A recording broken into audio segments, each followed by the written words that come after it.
apprehension at the fear he sensed radiating from his mother. "Paul," Jessica took a deep breath, "this test you're about to receive, it's important to me." "Test?" He looked up at her. "Remember that you're a duke's son," Jessica said. She whirled and strode from the room in a dry swishing of skirt. The door closed solidly behind her.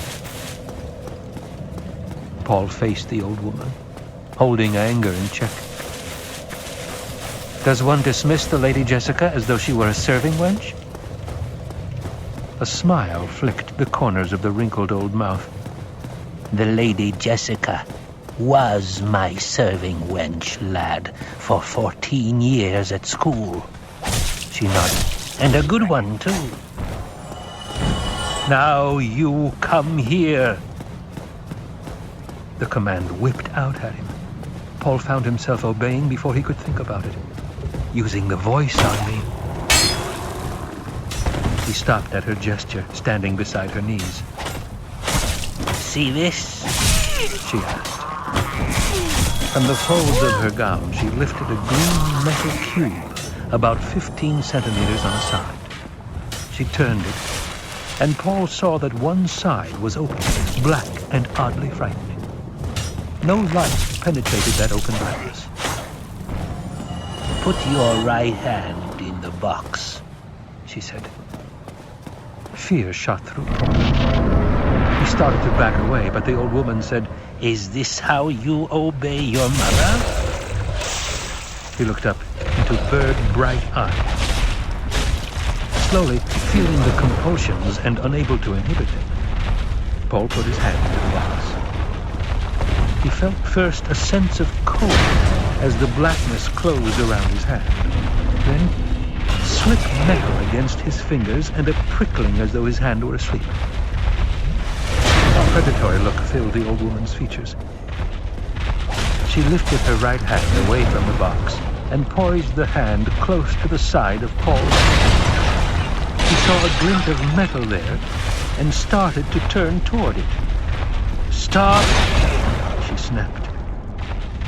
Using the voice again, he swung his attention back to her face. "I hold at your neck the Gom Jabbar," she said. "The Gom Jabbar, the high-handed enemy. It's a needle with a drop of poison on its tip. Don't pull away, or you'll feel that poison." Paul tried to swallow and tried not. He couldn't take his attention from the seamed old face, the glistening eyes, the pale gums around silvery metal teeth that flashed as she spoke. "A duke's son must know about poisons," she said. "It's the way of our times, eh? Musky to be poisoned in your drink. Almas to be poisoned in your food. The quick ones and the slow ones, and the ones in between. Here's a new one for you, the Gom Jabbar. It kills only animals." Pride overcame Paul's fear. "You dare suggest a duke's son is an animal?" he demanded. "Let us say I suggest you may be human," she said. "Steady. I warn you not to try jerking away. I am old, but my hand can drive this needle into your neck before you escape me." "Who are you?" he whispered. "How did you trick my mother into leaving me alone with you? Are you from the Harkonnens?" "The Harkonnens? Bless us, no. Now, be silent." A dry finger touched his neck, and he stilled the involuntary urge to leap away. "Good," she said. "You passed the first test. Now, here's the way of the rest of it.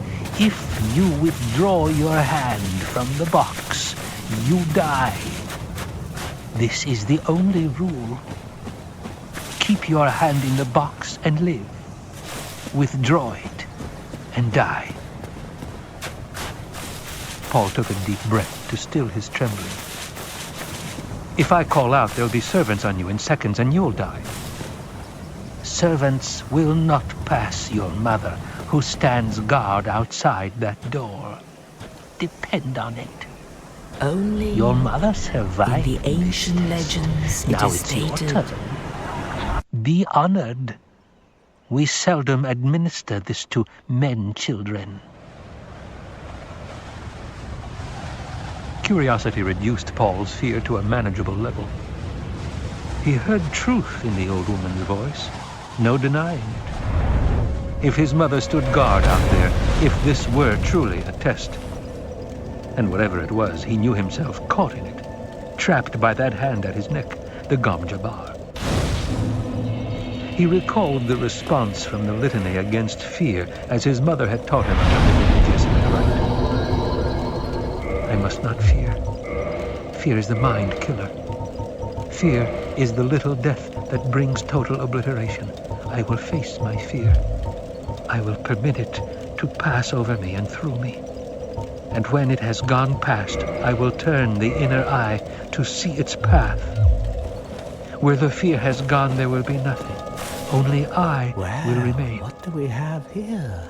He felt calmness return. Arrival. Said, Let me guess. Get on with it, Fate old of woman. the undead, right? Old woman, she Well, snapped. you're no You've good, courage, and that but can't there's be no denied. salvation here. Well, we shall see, You'd have Sirrah. done better to rot in the undead She bent asylum. close, lowered her voice almost to a whisper.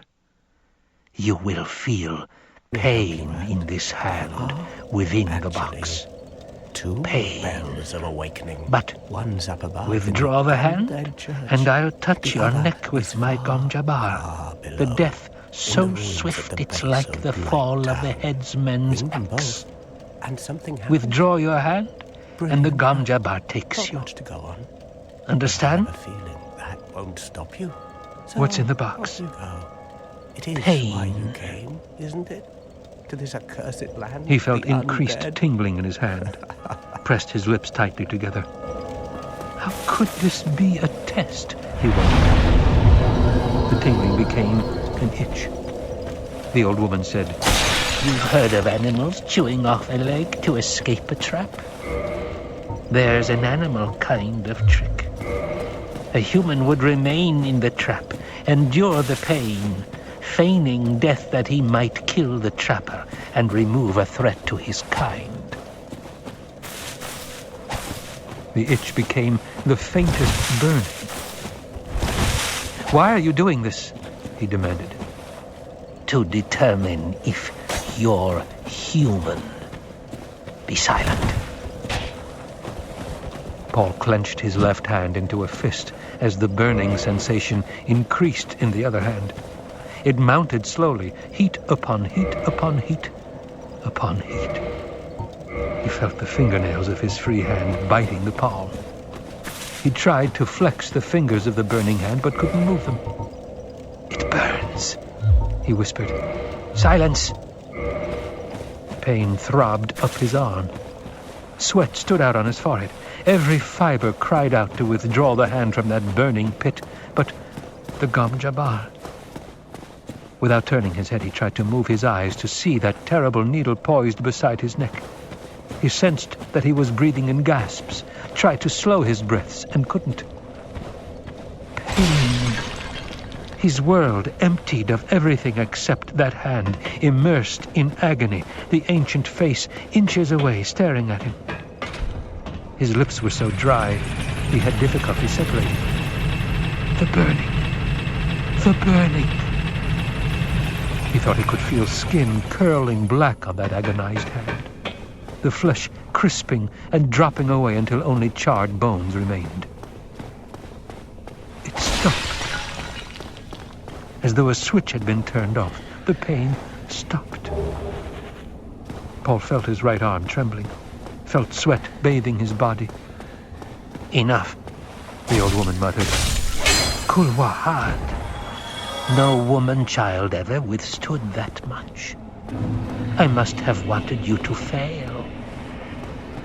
She leaned back, withdrawing the Gom Jabbar from the side of his neck.